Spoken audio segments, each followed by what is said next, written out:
I live in Oakland and I go to school in Alameda, so that's a good 30-minute drive if there's like traffic. Okay.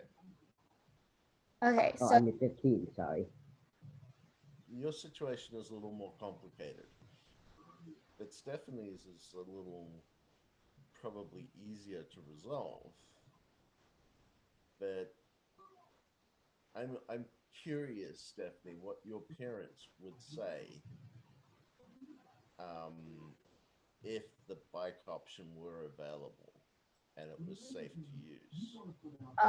so my parents aren't really against me like going out on my own because after school I walk home, but it's just during the morning when there's a lot of like when I'm kind of rushing to get out of the house that Mm. I have to get there faster. During last year, I was walking to school because it was kind of like a hybrid thing and it wasn't in the morning, so I didn't have to rush to go. And they were actually proposing that I bike to school, but then as I was walking, I saw how like they saw how fast the cars were going, so then they kind of like pushed back on that idea, and because it wasn't that safe. Okay.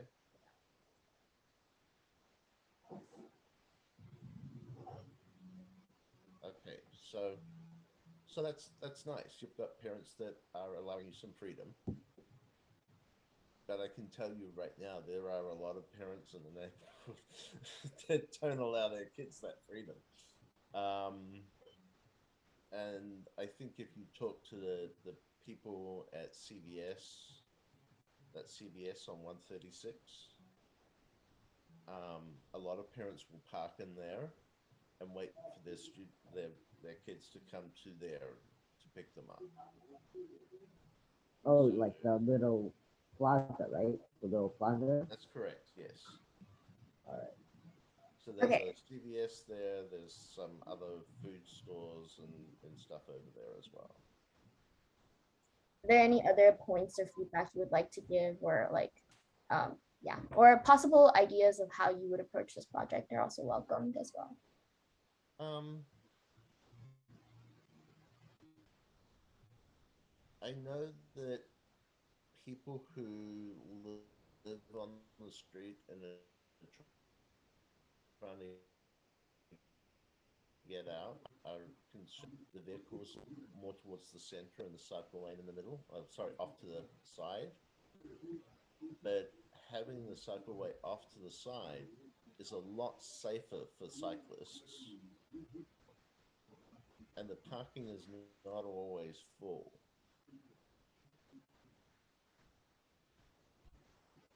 So you could limit the amount of parking on the street to allow um, people to see where the traffic is when they're pulling out. Because when you're pulling out from um, a house, your vision is blocked anyway by parked cars. So having the parked cars close to the pavement or having the parked cars further away from the pavement, you're still facing the same obstacle. I think that argument is a little weak. Um, but I've been a cyclist myself when I was younger. I understand the whole safety side of it, and I understand that um, if you want to encourage more cycling, you kind of need to have a safer route. Um, and kind of commingling the pedestrian and cycle area, I think is better. And using those parked cars as a safety barrier will mean that you'll have that. I think it was 4 feet that you were talking about as a barrier. You Yes, wouldn't 4 feet. you wouldn't need that 4 feet because the parked cars would be doing that for you.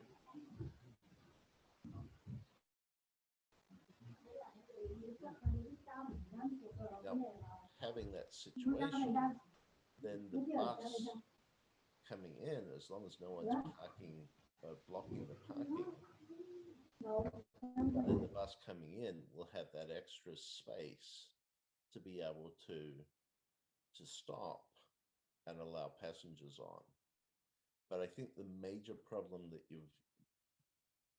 the major issue that I have, and the assumption that you can remove it, is that middle lane. Because living in, let's say, I'm in a dead end. The only way I can get out is onto Bancroft. Turning right is not always an option for me. Turning left is towards the freeway, which is up Sybil. If I'm having to turn right all the time, it's going to add a lot more time onto my commute.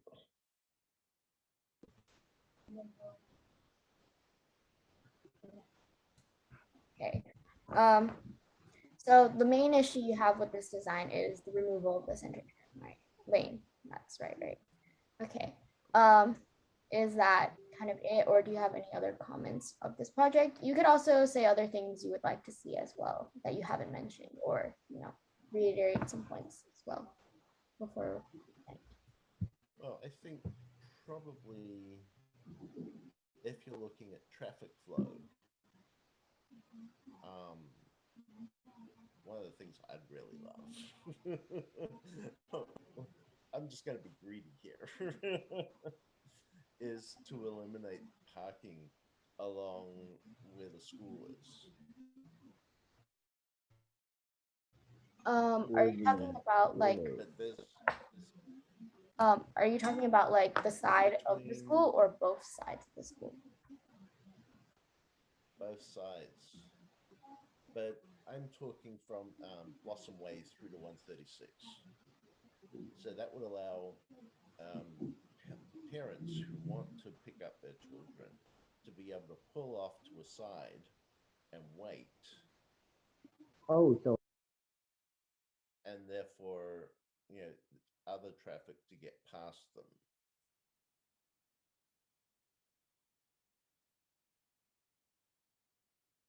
So you would like to have like parents having to wait to get Well, they wait anyway, but what they do is they wait in the middle of the road. so I give them the option to move to a side and basically get out of the way so that other traffic can get past, and it will create a freer flowing traffic area. Because at the moment, it's incredibly hard when the schools are in session. So you would like to eliminate parking on both sides of the school for or both sides of the side street in front of the school, which is basically Blossom Way to 136. I couldn't really catch the second point of your part, the second point of what you were saying, because I had a few connection issues. So would you mind repeating that? Okay, that's not a problem.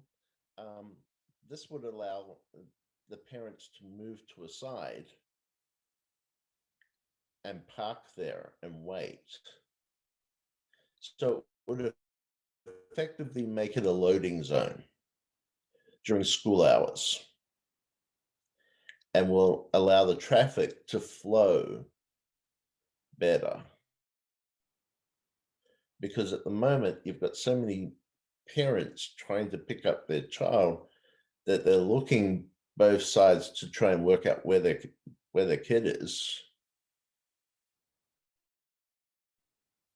And so therefore slowing the traffic down. I think you'd be amazed if you sort of just sat there and watched the traffic when the high schools are coming out. Because it backs up from the high school back to Sybil Way and beyond. So it's actually creating quite a large blockage of traffic along Bancroft. It makes it very complicated. I know it's not an easy thing to resolve, but there's got to be some kind of compromise here.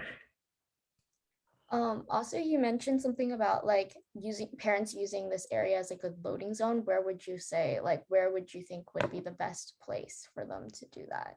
Well, at the moment, that's why I'm saying if you eliminate parking between, pick up and drop off from Blossom Way up to 136, just that section, it would be loading and a loading area so that the parents can pull to a side and wait for their child. And people who are just trying to pass through can get through. So if I'm understanding this correctly, it's using, so taking out the parking lanes and then using the area that was previously a parking lane as more of a loading zone for people to like Yes. get their kids in the car. Okay. Yes. And that loading zone doesn't have to be there all day. I'm just talking about creating a loading zone from, say, 3 o'clock to maybe 4:30 or something like that. Just in that period where there's heavy traffic. But I know you're going to get a lot of pushback on that because there's a lot of multiple unit places that don't have sufficient parking. So then the council is going to have to allow for more parking on the properties. So that's going to change some of the zoning. I don't know if they're willing to do that.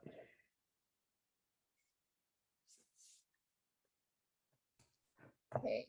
Thank you for proposing that kind of idea because I wouldn't know, like, because I've never been in that kind of situation. So thank you for talking about that. Very excited to hear to like kind of think about how we would change our design because of that. Is that it, or do you have anything else to say? That's pretty much it. I'm very pleased to be here and to be able to give you my point of view. And I'm really happy that you're both open to new ideas and open to explaining it more thoroughly. Thank you. Thank you for spending like 46 minutes with us talking about our project. And yeah, if you'd like, you can leave the meeting now. Just want to thank you so much for spending your morning with us and giving us so much helpful advice and input on this project that we'll definitely be considering when we look at our design again. I appreciate the ability to give my input. Thank you. Bye for now. Bye.